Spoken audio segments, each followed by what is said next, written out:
Y llegamos entonces a la séptima clase sobre el libro del Génesis. Estamos lentos, pero estamos avanzando. La clase pasada, terminamos la clase pasada el concepto de pecado. Y hoy, en esta séptima clase, vamos a comenzar con el tema 4 del Génesis, que es el avance de ese pecado. Habíamos dicho que el concepto bíblico de pecado era el concepto de errar al blanco, errar el camino que Dios marcó en un principio para que el hombre y la mujer, su creación, caminara. Le dio la posibilidad de decidir, le dio la opción y el hombre eligió lo incorrecto. Entonces, cuando el hombre eligió lo incorrecto, marcó a la raza, porque permitió al enemigo que entrara en el mundo. Tomó la decisión equivocada. Eso es pecado, errar al blanco. Decíamos que el concepto bíblico de pecado es tomar una flecha o una lanza, apuntar a un centro, un target, un objetivo y no darle. Eso es pecado, no darle al blanco al que uno tenía que darle. Entonces, estuvimos desarrollando las dos clases pasadas todo este concepto bíblico del pecado. Incluso fuimos al Nuevo Testamento y lo llevamos a través de Santiago en todo lo que significaba errar al objetivo que Dios marcó en un principio para su creación. Entonces, estamos ahora en el tema 4. El tema 4 es que ese error que cometió el primer hombre y la primera mujer comenzó a reproducirse de alguna manera, comenzaron a andar en un camino que no era el correcto, que no les iba a permitir dar en el blanco, y en ese camino se comenzó a profundizar el error. Porque a medida que uno, lo dice Santiago, ¿verdad?, permanecer en el pecado conduce a la muerte. Nosotros ahora tenemos la posibilidad del arrepentimiento a través de Cristo y de retomar el camino perdido.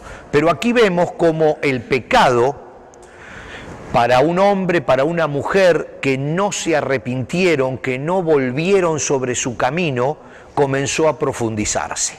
Entonces vamos a comenzar leyendo Génesis capítulo 4, donde entran en escena dos personajes más, que son los hijos de Adán y Eva.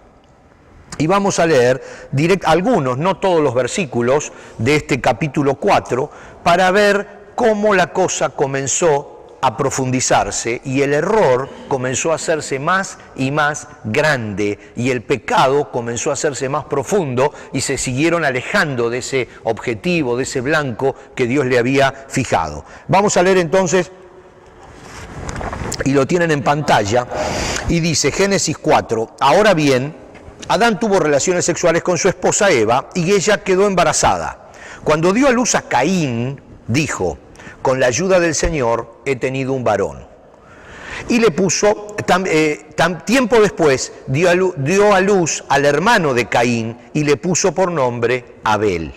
Cuando crecieron, Abel se hizo pastor de ovejas, mientras que Caín se dedicó a cultivar la tierra. Al llegar el tiempo de la cosecha, Caín presentó algunos de sus cultivos como ofrenda para el Señor. Vamos a notar este detalle, algunos de sus cultivos como ofrenda para el Señor. Abel también presentó una ofrenda. 2 puntos. Lo mejor de las primeras crías de los corderos de su rebaño. Fíjense cómo allí la Biblia todavía no nos dijo qué pasó, pero ya hace una división muy importante entre la ofrenda de uno y la ofrenda de otro. Dice, al llegar el tiempo de la cosecha, Caín presentó algunos de sus cultivos como ofrenda para el Señor. Abel también presentó una ofrenda, lo mejor de las primeras crías de los corderos de su rebaño. El Señor, dice, aceptó a Abel y su ofrenda, pero no aceptó a Caín ni a su ofrenda. Esto hizo que Caín se enojara mucho y se veía decaído. Aquí pudiéramos profundizar mucho en el concepto de la ofrenda, pero vamos a seguir el estudio de lo que sucedió, porque después hay algunas cosas incluso que se van aclarando por sí solas. Dios le pregunta, ¿por qué estás tan enojado?, preguntó el Señor a Caín. ¿Por qué te ves tan decaído? Serás aceptado si haces lo correcto. Pero si te niegas a hacer lo correcto, entonces ten cuidado, el pecado está a la puerta, al acecho y ansioso por controlarte, pero tú debes dominarlo y ser su amo. Fíjense qué concepto que ya tenemos del pecado en el Génesis. Un concepto muy profundo que después se extiende por toda la Biblia. Dios le está diciendo, el pecado, o sea, el error, está a tu puerta, al acecho, está siempre allí. Tú tienes que dominarlo, porque si no, te conduce a la muerte. Si haces lo correcto, le dice Dios, serás aceptado, pero si no lo haces, no serás aceptado. Estamos hablando del Génesis, de los primeros capítulos de toda la historia. Todavía no estamos hablando del Nuevo Testamento, del Nuevo Pacto, de Cristo. Estamos hablando de los primeros pasos, cómo Dios ya va echando las bases de lo que va a ser el resto de toda esta doctrina cristiana. Cierto día, Caín dijo a su hermano, salgamos al campo. Mientras estaban en el campo, Caín atacó a su hermano Abel y lo mató. Luego el Señor le preguntó a Caín, ¿dónde está tu hermano? ¿Dónde está Abel? No lo sé, contestó Caín, ¿acaso soy yo el guardián de mi hermano? Pero el Señor le dijo, ¿qué has hecho? Escucha, la sangre de tu hermano clama a mí desde la tierra. Ahora eres maldito y serás expulsado de la tierra que se ha tragado la sangre de tu hermano. La tierra ya no te dará buenas cosechas. Por mucho que la trabajes, de ahora en adelante serás un vagabundo sin hogar sobre la tierra. Recuerden esta frase, ¿eh? Serás un vagabundo sin hogar sobre la tierra. Caín respondió al Señor, mi castigo es demasiado grande para soportarlo. Me has expulsado de la tierra y de tu presencia. Me has hecho un vagabundo sin hogar. Presten atención a esta frase. Cualquiera que me encuentre me matará. Y el Señor le respondió, no, porque yo castigaré 7 veces a cualquiera que te mate. Entonces el Señor le puso una marca a Caín como advertencia para cualquiera que intentara matarlo. Luego Caín salió de la presencia del Señor y se estableció en la tierra de Nod, al oriente del Edén. Y aquí estamos viendo cómo se profundiza el pecado.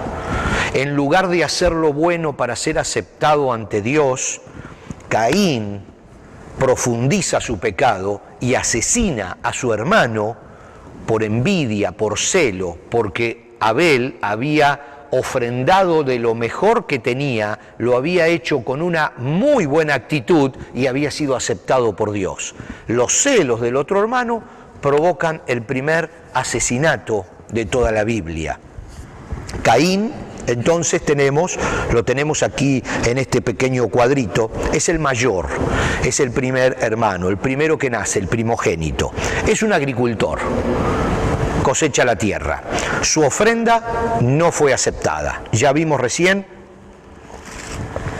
que lo hizo como para cumplir. Después también vamos a ver otros pasajes. Dice que la Biblia dice, algunos de sus cultivos los presentó. Y después vamos a ver otros pasajes que nos hablan de, bueno, ok, yo ofrendo porque hay que hacerlo. Ofrendo porque tengo que cumplir con lo que mis padres me enseñaron, con lo que Dios quiere, ofrendo.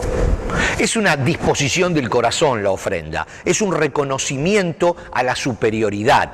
O sea, Dios no necesita que le den ni terneros engordados, ni choclos y maíces. Dios no necesita absolutamente nada. Es una disposición del corazón el concepto de la ofrenda. Es otra cosa, no es los bienes materiales, es el concepto de cómo se da eso que para nosotros es importante, o sea, los bienes materiales. Entonces aquí tenemos un hermano mayor que ofrenda de lo que le sobra, que ofrenda de mala gana, podríamos decir. Por eso Pablo en el Nuevo Testamento dice, Dios ama al dador alegre. Es una cuestión de desprendimiento de lo que nos tiene atrapado, que generalmente son los bienes materiales. Entonces, es otro el tema, no son los bienes materiales en sí. Pero Abel es el menor, se dedica a la cría de ganado, es ganadero, no tiene mucha competencia, porque imagínense, no había mucha gente que críe ganado, era casi como que el único, ¿no? Entonces, cría ganado. Su ofrenda sí es aceptada porque la hace con corazón sincero. Acá hay una pintura del siglo XV, donde se ve dibujando allí el concepto de Caín cuando mata a su hermano Abel. Hay muchas pinturas de la Edad Media y grabados acerca de estas historias bíblicas. Hay una tradición talmúdica, ahora se los voy a explicar, que es una tradición oral, que se va pasando de generación en generación. Ahora vamos a hablar un poquito de eso, pero esa tradición talmúdica habla de la generosidad con la que Abel ofrece el sacrificio. Y eso después también se refleja en la Biblia. Pero fíjense lo que dice aquí, Abel ofrece a Dios las más selectas ovejas de su rebaño y agrega que la ofrenda de Caín nació de la obligación y no de la generosidad, lo que estábamos hablando recién. El Talmud es una obra literaria, es un libro que recoge las discusiones rabínicas, así se llama, de los rabinos judíos y sus filosofías acerca de teología, acerca de doctrina. Ellos hablan, comentan, estudian, profundizan, sacan conclusiones desde la antigüedad y comienzan a escribirlas. Son costumbres, historias, leyendas que se comienzan a escribir desde el principio del pueblo de Israel. Todo el judaísmo considera al Talmud, esa obra literaria, como su tradición oral.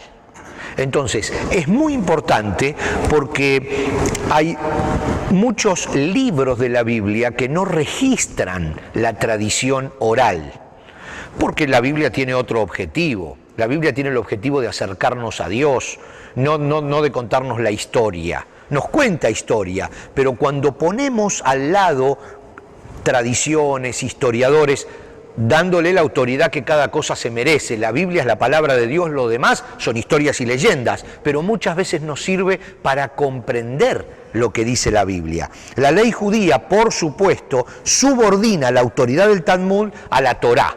La Torá es el Pentateuco. Subordina quiere decir que primero está la Torá, por supuesto, y después está la religión, la tradición. La leyenda, las historias, las cosas que se fueron pasando de boca en boca, generación tras generación. Pero es interesante que las leyendas que se van pasando de boca en boca hablan precisamente de esa diferencia entre Caín y Abel, que uno lo dio de corazón y el otro lo dio de obligación. Vamos a ver un poquitito a Abel en las Escrituras, en el resto de las Escrituras, un par de versículos. Lo que pasa es que pudiéramos solamente leer el Génesis y como estábamos hablando recién, esta nueva versión de la nueva traducción viviente de las Escrituras es bastante clara y pudiéramos comprender muchas de las cosas que dice el Génesis sin necesidad de andar investigando y pasándonos a otros libros de la Biblia, pero queremos profundizar un poquito más. No demasiado, pero sí un poquito más, para que nos quede algo a nosotros de esta historia que estamos estudiando, algo para la aplicación diaria de la historia que estamos estudiando en el Génesis. Mateo,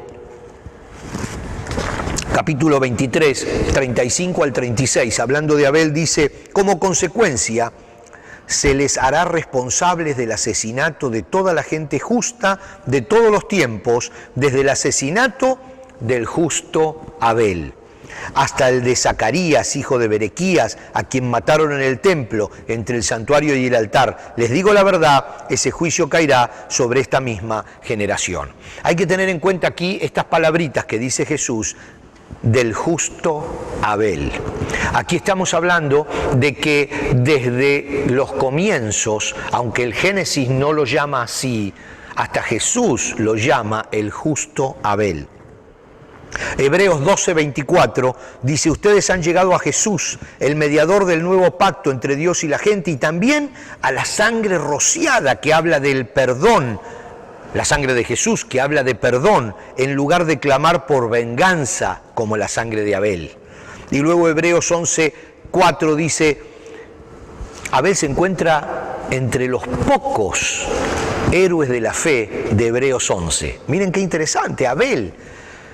Fue por la fe que Abel presentó a Dios una ofrenda más aceptable que la que presentó Caín. La ofrenda de Abel demostró que era un hombre justo y Dios aprobó sus ofrendas. Aunque Abel murió hace mucho tiempo, todavía nos habla por su ejemplo de fe. En el libro de Hebreos, en el Nuevo Testamento, en el libro de los Hebreos, todavía se habla de Abel y de su justa ofrenda que fue aceptada y cómo su hermano lo mató por celos o por envidias. Entonces ahí tenemos estos dos hermanos y vamos a seguir quizás una línea y vamos a hablar un poquitito acerca de Caín, que al fin y al cabo es el que queda vivo, porque hablamos de Abel, pero Abel murió. Entonces Abel murió siendo justo. Abel de alguna manera fue sacrificado por su justicia, por haber ofrendado de corazón, con generosidad. Entonces, ahora vamos a seguir un poquito dos líneas en este estudio. No vamos a poder avanzar mucho porque todo es muy profundo, todo es bien complicado y difícil de explicar, y espero poder estar explicándome más o menos bien. Pero tenemos que de Adán y Eva sale, por decirlo de alguna manera, una línea mala y una línea buena. La línea mala definitivamente es Caín, que profundizó su pecado, no solo que se equivocó y pecó, no siendo generoso en sus ofrendas, no dando de corazón, sino que profundizó su pecado asesinando a su hermano. Gravísimo. Ahí tenemos una línea mala, pero después tenemos una línea buena, que por supuesto no es Abel, porque Abel estaba muerto, son los otros hijos de Adán y Eva.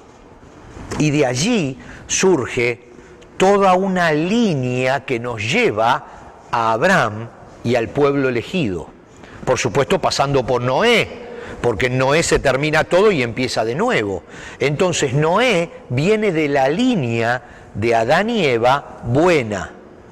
Entonces esto vamos a ir despacito para ir armando en nuestra cabeza ese cuadro genealógico, se dice, o algo así, ¿no? Con toda la genealogía, cómo va hacia abajo y cómo vamos a llegar a Noé, y de ahí cómo vamos a llegar a Abraham, y de ahí cómo vamos a llegar a sus hijos, y de allí vamos a avanzar por toda la historia reflejada en el Génesis del pueblo de Israel, hasta que lleguemos a Egipto y hasta que lleguemos a la cautividad en Egipto y a José, donde termina el Génesis. O sea que tenemos todavía siglos por delante. Milenios tenemos por delante, así que aguanten, que al fin y al cabo estamos por la séptima clase recién.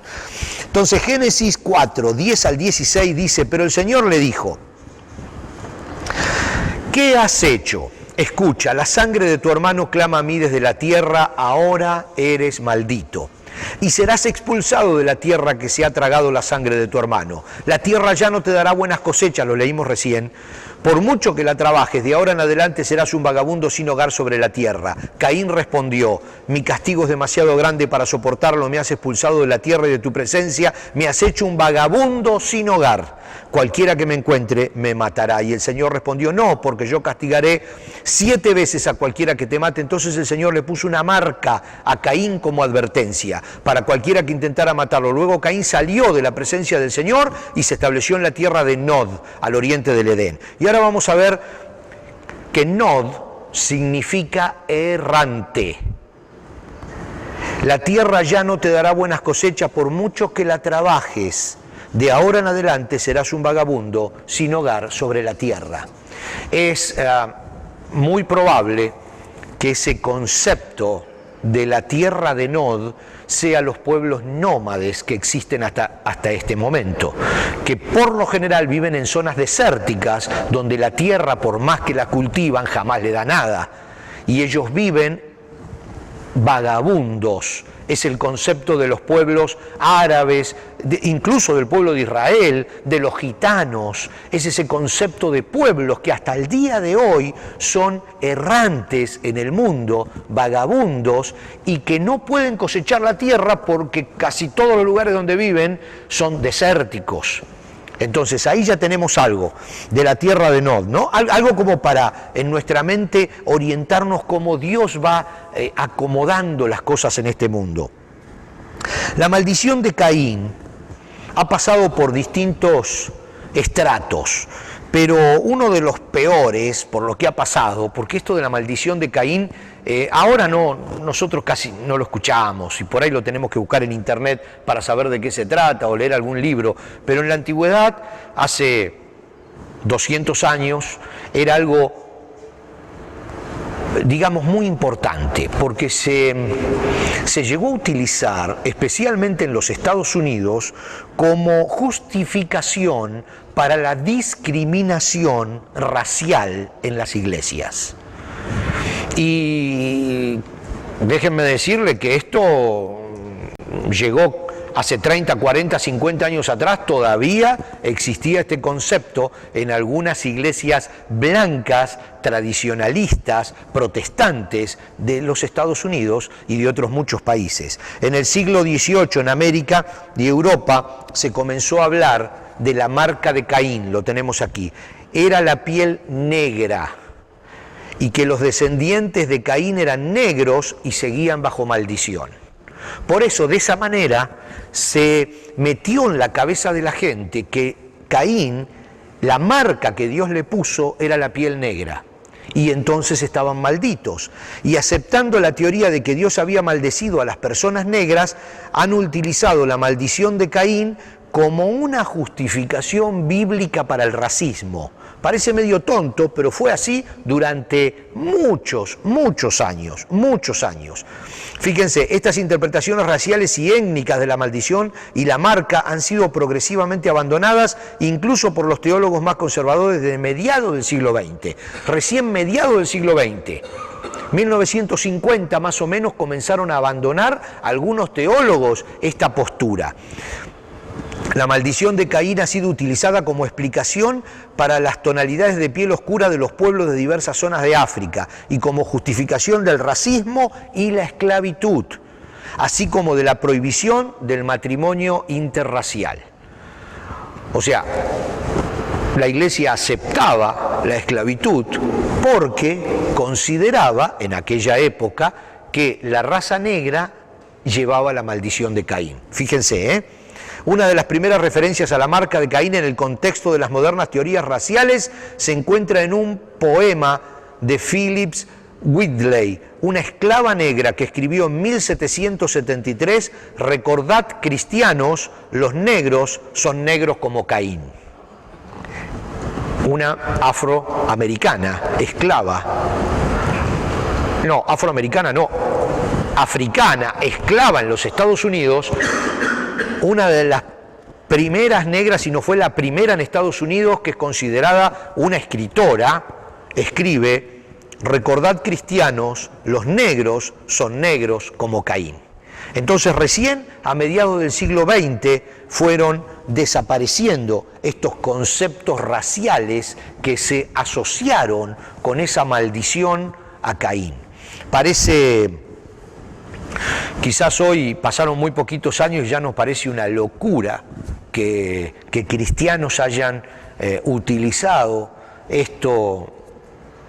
esta historia del Génesis, esta maldición que le hizo a Caín por su pecado, para justificar las diferencias de razas y la discriminación, pero fue así. Y yo solamente quería contárselos como una nota de color, porque gracias a Dios eso ya no está más, ya no hay ningún teólogo que considere seriamente esto, ya es definitivamente una tontería, en ningún lado hay justificación bíblica en absoluto en absoluto para las diferencias de color de la piel de los distintos pueblos de las distintas partes del mundo.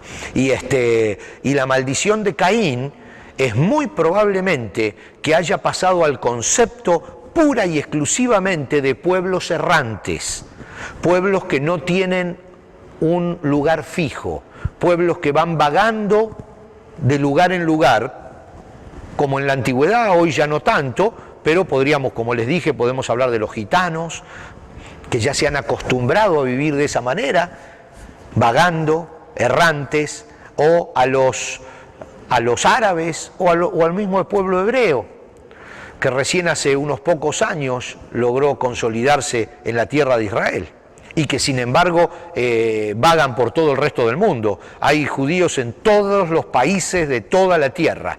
Así que ese concepto de la maldición de Caín podemos aplicarlo al concepto de pueblo sin casa, de personas sin hogar, sin residencia fija, teniendo que estar luchando constantemente contra la adversidad del terreno y, por supuesto, nada que ver con el color de la piel.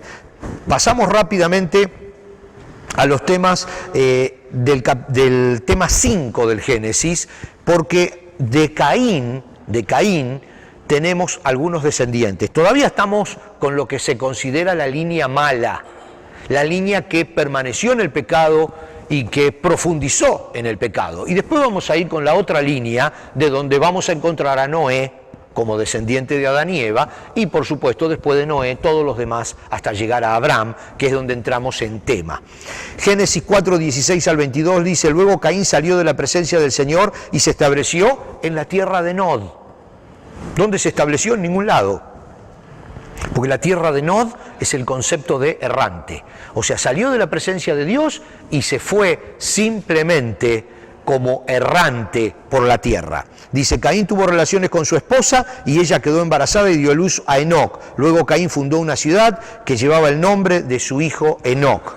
Y así nosotros podemos seguir esa línea, la vamos a seguir en la próxima clase porque ya llegamos al tiempo. Pero vamos a seguir esa línea, la línea mala que surge de Adán y de Eva y de Caín, la vamos a seguir un poquitito más adelante, antes de pasarnos a la línea nueva, a la línea buena, a los nuevos hijos que tuvo Adán y Eva, y de donde, como les digo, surge todo nuestro Antiguo Testamento. Surge el pueblo de Israel después de pasar por Noé, después de pasar por Abraham. Entonces, en la próxima clase continuamos profundizando el tema de la línea mala y la descendencia de la línea mala. No se pierdan la próxima clase porque esto promete cada vez estar más interesante. Nos vemos entonces. Amén.